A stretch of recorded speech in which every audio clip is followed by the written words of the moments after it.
Two different sources. We have confirmation, and I've talked to one of those sources myself, that there's something within the vaccines that is being considered as a bioweapon, which is, again, not a new term, but that this particular component within the vaccines is almost like a payload. Now, think of a payload. What does that mean? A payload. A payload is like when there's a detonation, you have a truck or a trailer, and it's got a bunch of dynamite or explosives on it. So they call it a payload. It's designed to deliver a massive eruption or detonation. So they call it a payload because it's not it wouldn't be like a normal onslaught. It would be like a massive onslaught. And so there's going to be a payload with some type of pathogen that will be activated by a sequence of 5G bursts.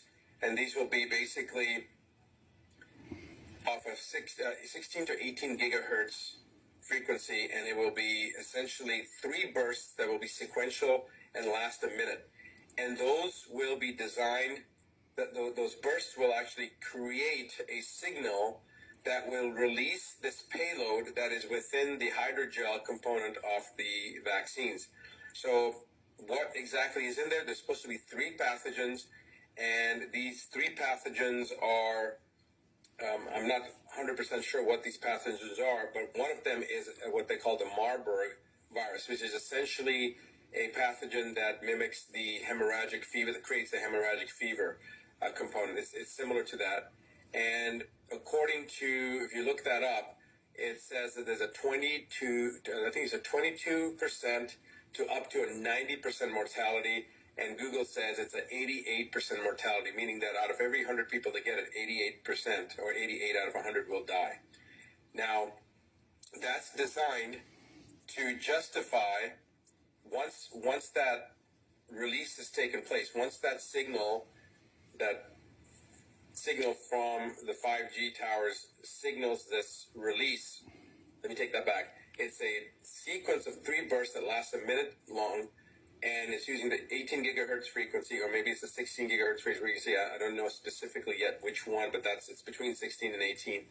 It will cause the hydrogel to release this payload of a virus, or viral load, and there are supposed to be 3 different types. I don't know all the 3 different types as I mentioned, but Marburg is supposed to be one of those.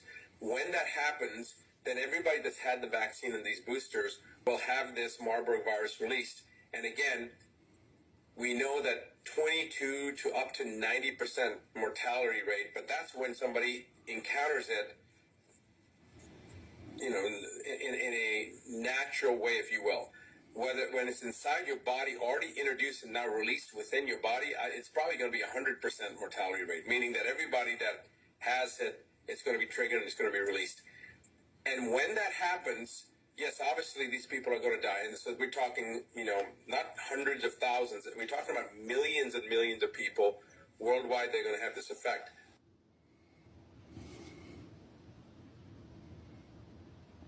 Get this out, guys. Look it up on BitChute.